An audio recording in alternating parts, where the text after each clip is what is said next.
Okay. I'm live. Okay. Welcome to episode 2 of Ethnocynology, my new YouTube series and podcast. My name is David Howe. I run Ethnocynology on Instagram. Actually, I should say I'm David Ian Howe. David Howe is some football player and a criminal. I'm David Ian Howe. You can Google that and it won't bring you up to that other guy. So last episode was kind of a discombobulated mess of me just talking out of my ass. This episode will be the same, but a little more structured. Last time I talked about what is ethnocynology and how I became an archaeologist and anthropologist. To sum it up, ethnocynology is like ethno meaning people, cyno meaning dog in Greek. So ethnocynology, study of dogs and people. So the study of dogs in human cultural contexts. And the word ethnocynology is technically called a neologism. Neologism. We'll go with neologism by Brian Cummings if you look up the Wikipedia page. And I reached out to him and he was like ecstatic that somebody was like picking it up. Because I thought about ethnolupinology, ethnokinetopology, and then I found ethnocynology, and technically that would be the right term because it's both the Greek words. You're not mixing Greek and Latin. So ethnocynology is it. And he was kind of ecstatic. And he wrote a book called Our Debt to the Dog. I own it. I read through it. Pretty good. He's the guy who coined it, but he was like totally cool with me like using it as a brand and like whatever, because it's, it's not, he doesn't own it. It's just the Greek word for what a study of something is.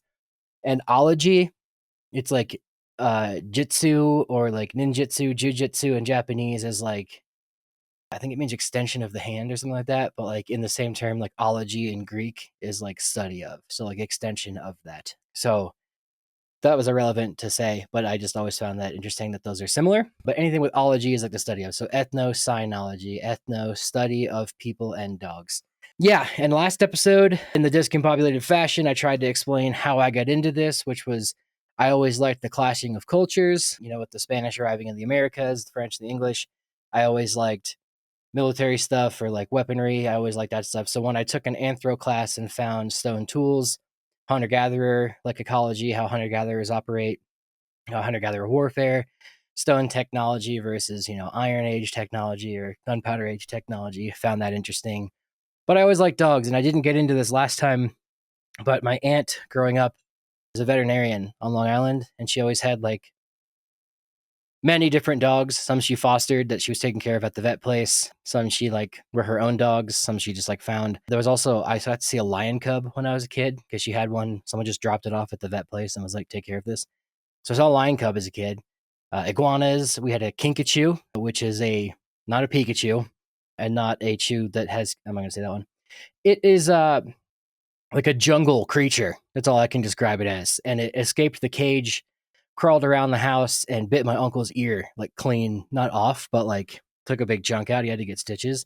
So they no longer had the kinkajou. Regardless, always had many dogs. And we had our own family dog, which my aunt, was brought to my aunt's practice. Her name was Maggie. She was a beagle and a cocker spaniel. Very cute little dog, fat, kind of dumb, but half beagle. So she was very loud, but very sweet. And that was like my childhood dog. And then we had Athena when I was older, when I got into college. Maggie got put down when I was in high school. It was the day 300 came out because my dad and I like bawled our eyes out watching 300 or putting the dog down. And then we were like, let's go watch 300, like just the 180, which was pretty cool. I remember that day very vividly. And I'm sure most people remember the days when you put your dog down, like what you're doing kind of stuff, because it's significant. It's like losing a person. Chemically, it is. Anyway, digressing again, but my aunt was just always into animals, always had dogs, and like I learned a lot about dogs through my aunt. Like she would tell me like dog stuff or like when they're sick, what's happening, like why are they eating grass? Why are they doing this? And of course, every vet or person that trains dogs has a different answer to that question. But yeah, it was just around a lot of dogs and definitely a lot of like fosters. So I got to play with a lot of dogs as a kid, and I was really into that. So when I got to grad school and studying anthropology, and I was like, whoa, like why is no one studying this dog aspect of human history? I like jumped at that and was like, let me do it. And I mentioned Brian Cummings, but I also want to shout out Dr. Angela Perri. She's a colleague of mine.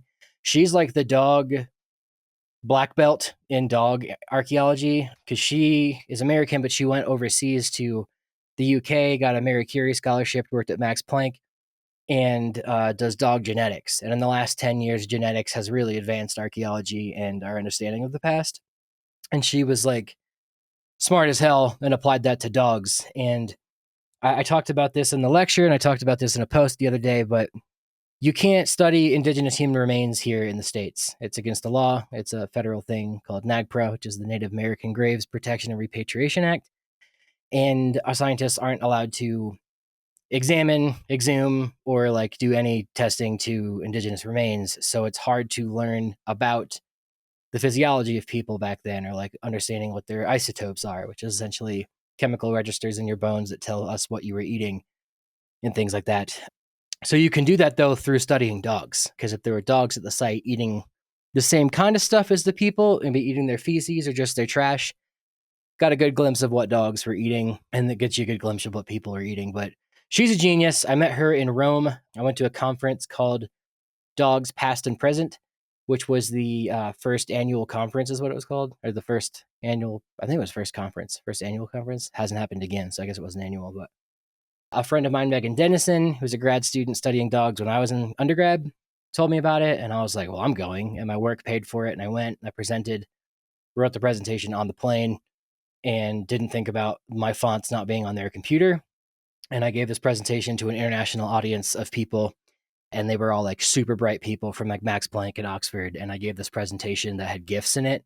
It was lackluster, and all of the fonts were like spread out across the page because it didn't translate to their computer.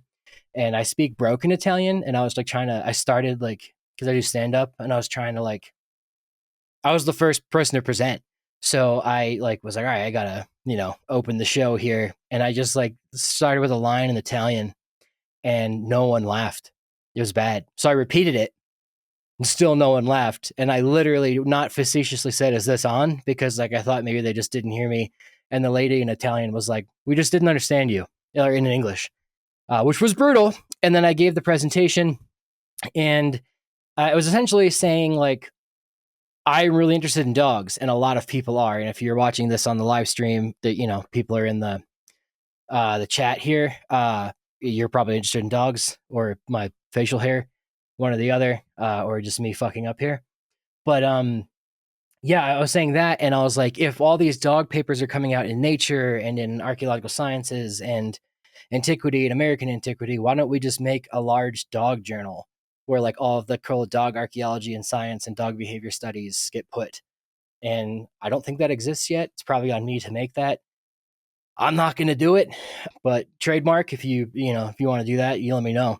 Yeah. So I opened up that conference, and I'm the first paper in the book, and I was like, please, I don't have any research. I don't want to publish in here. And they were like, well, you gave a paper, you got to do it. So I'm published somewhere. I forget where. It's all in Italian.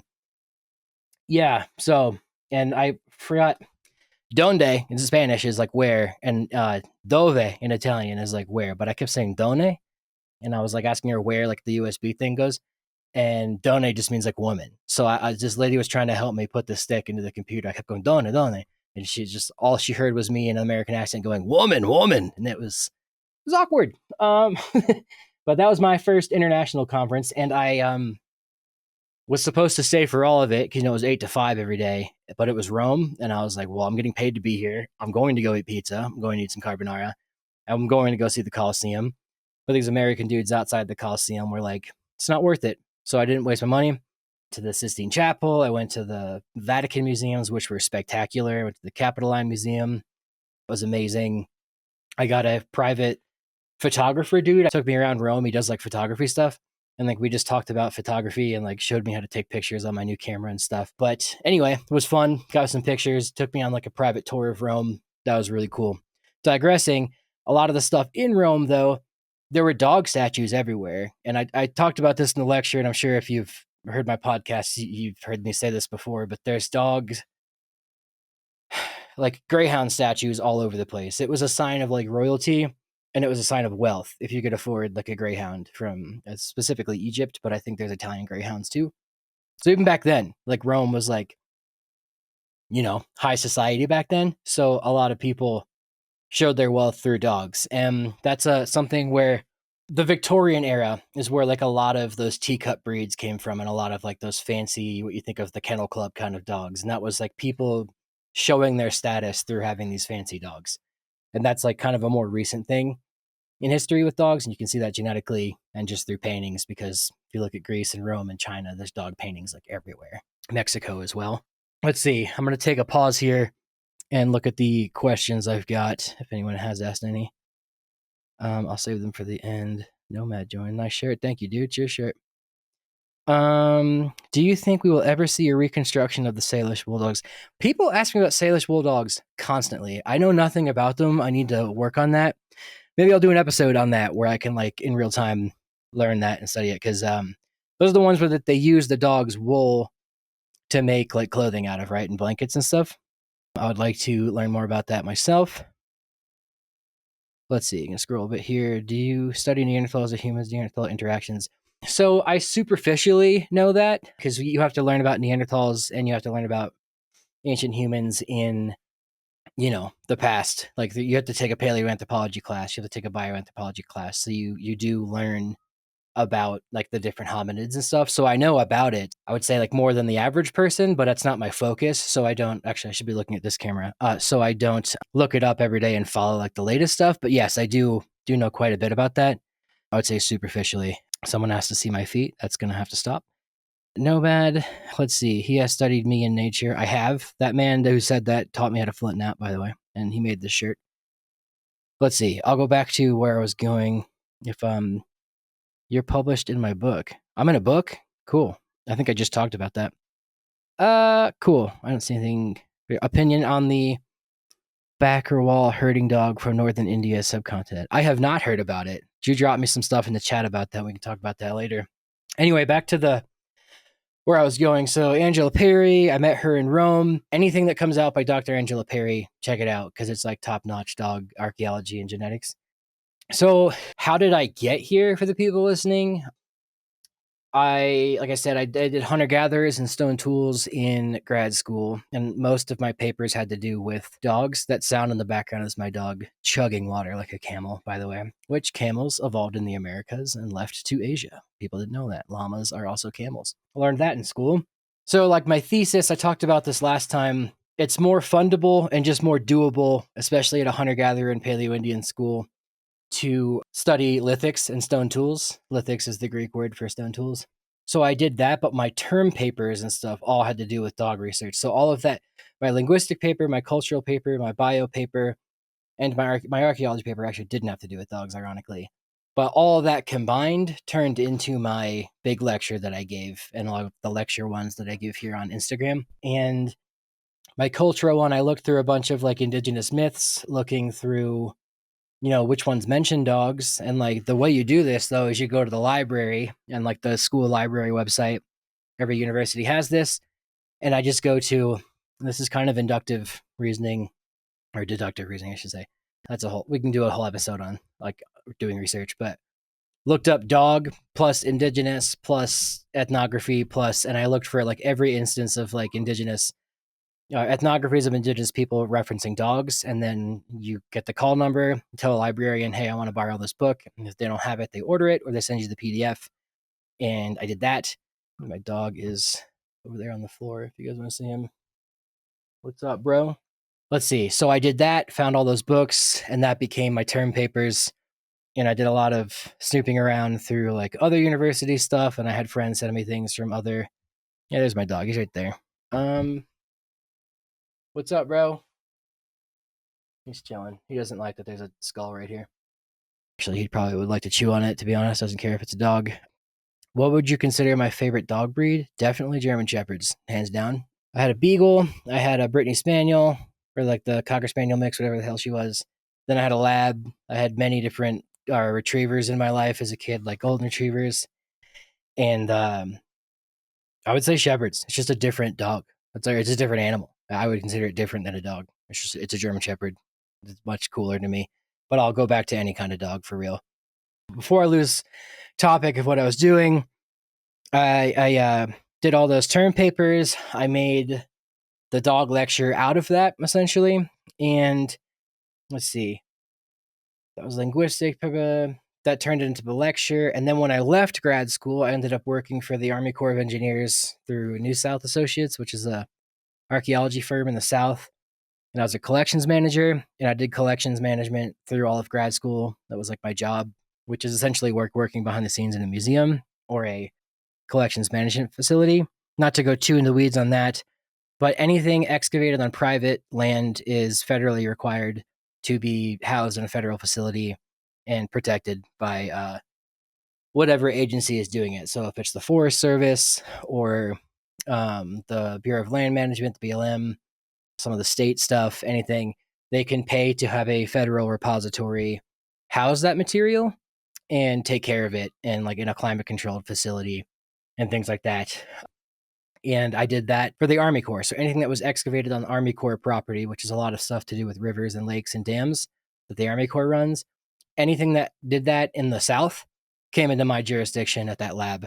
And I hired veterans the program's goal was to hire veterans to do that archaeological work, because that's the whole thing too. The guy who founded it did the mass grave excavations from Saddam Hussein, then did it, went over there after the second one and did a lot of excavations. And he testified against Saddam Hussein using archaeology to say like, hey, these people were shot in the back of the head and thrown into a ditch. And like, here's how you can tell using just basic archaeology, which is really cool.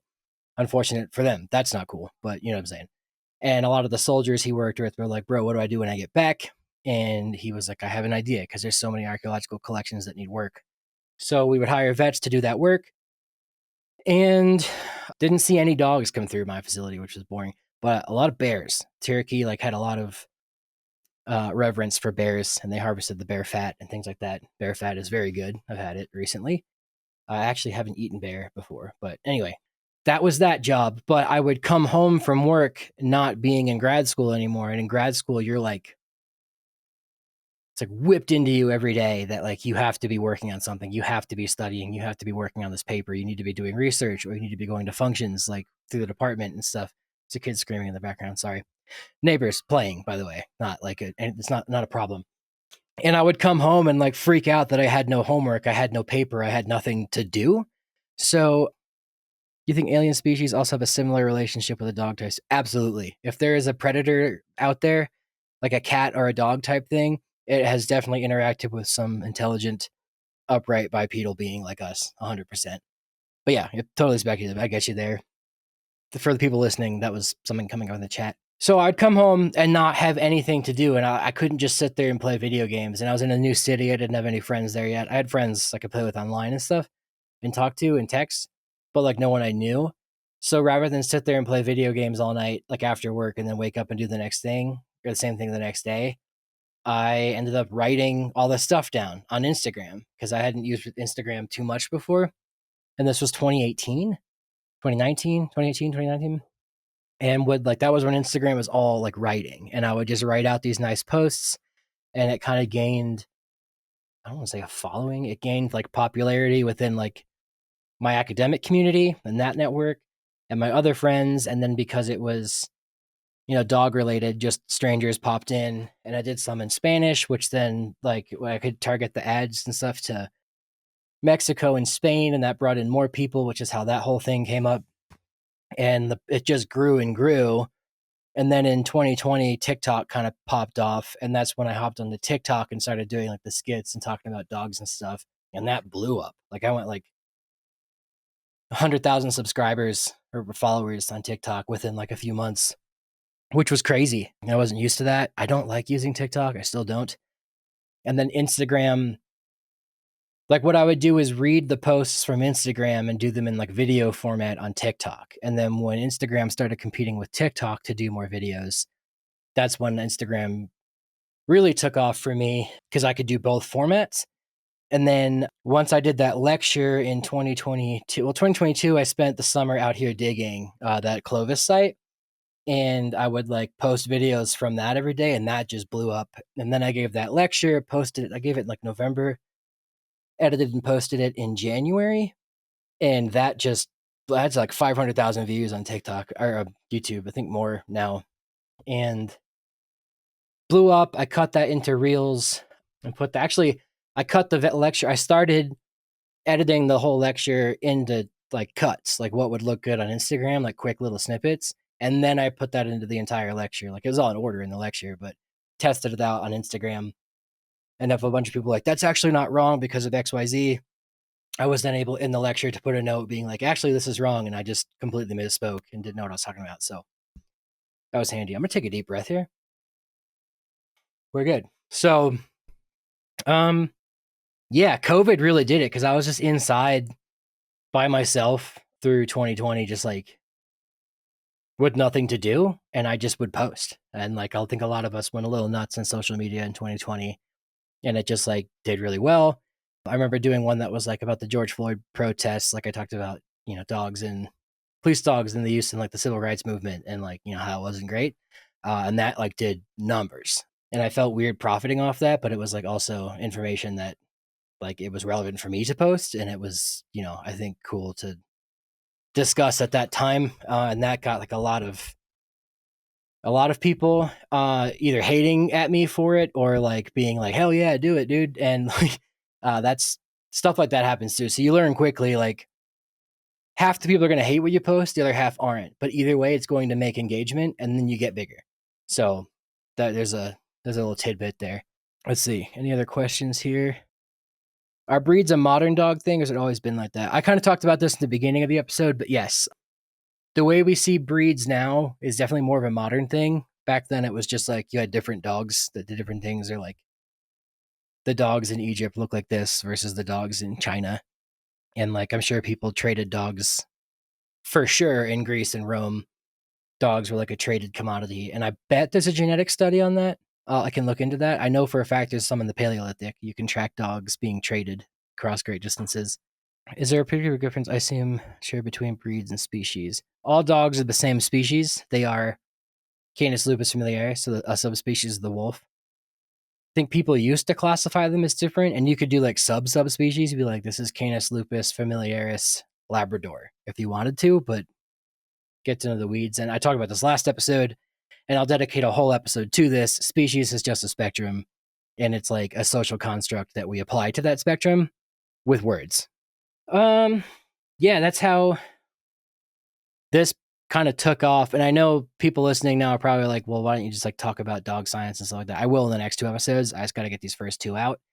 I wanted to say this so people can always go back and listen to the first 2 to understand like where this came from.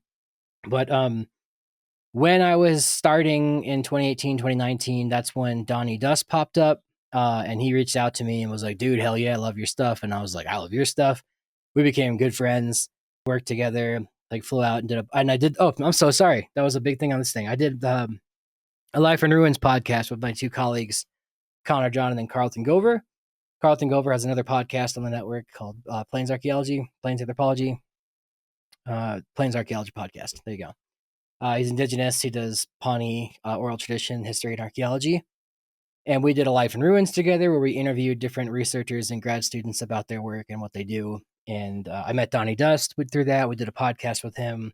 He's been like, he was always like ahead of me in terms of like numbers and growth and like just knew how to do this stuff. But he's always been a good mentor and like helping me grow with that. And like him and I have been like, dude, how do you deal with this? And he was like, I don't know. Here's what I do. And through that, I also met Ettore Mazza, the guy who does all my artwork. And I had him do quite a bit of my art because I found him when I first started. I started posting like paleo art because I really liked different people that painted prehistory. And I would reach out to the artists and be like, I love this picture. Can I use it for a post? And they were like, hell yeah. And I grew a network with that through different artists and I linked them up. And that's how I met Ettore. And through Ettore, who does all my artwork and he did the artwork for this podcast too, he was like, do you know Stefan Milo? Because he did Stefan's artwork. And I reached out to Stefan and was like, hey, I love your shit. This is what I've been trying to do. And he was like, your stuff's great too. Let's link up. And we did a video together and here we are. Stefan's still a good friend. I just did a podcast with him on my other podcast. We'll see. I think that's a full episode. I would love to talk more, but I'm going to have to cut that here. Are there any last questions I can answer here? Hello, Rusty Bones. You're killing it, David. Thank you, Lydia. Lydia Dorath, shout out, dude. She's a big fan, has bought some merch. You can get my merch on my website, davidianhowe.com, not to just sling you as a model, but davidhowe.com/store. You can get my like the dog logo stuff, the hats, hoodies, whatever you want, artwork. But yeah, thank you, Lydia, for being a big supporter. She's very helpful and supportive. And you guys can also be supportive if you like and subscribe to this podcast. I'd love that on Spotify, iTunes, and here on YouTube. Go to Instagram or go to Spotify, go to Apple, click subscribe, and you'll get the podcast every week. Or if you want to listen to it ad free, do it on the podcast. If you want to watch the video component with a few ads, you can watch it here on Instagram, YouTube, and I'll do these live streams here on Instagram when I'm doing like ones like this where like I can take questions and stuff from the audience. Heard you were considering a setup course. Yes, I'm setting up a course on dog anthropology, but I'll do a Anthro 101 course too, like as soon as I can. I'm working on that right now. I promise. Like that's something in the background. Just got to get these episodes out. Please like and subscribe here on YouTube. Everything, every little bit counts. If you haven't already, subscribe to the Archaeology Podcast Network. Yeah, thanks for listening. Next week, I will be talking about mammoths, which will be kind of fun. And then I'll get my friend Elise Cannon. She's History Doggos on Instagram. She's Australian. I say that because it's fun talking to her because I laugh at a lot of the stuff and she laughs at my shit. So I'll have her on. She does like classical dog stuff. So that'll be really fun to talk about. And yeah, like and subscribe. Thank you. Thank you to the Archaeology Podcast Network. Thank you, Rachel. Thank you, Chris. Thank you, Tristan. And that's it. Thank you. And let me pull up my notes here. I got notes this time. Less to edit for you. Let's see. Okay. Oh fuck, I'm on Instagram Live. Right. Okay. I'm fucking up.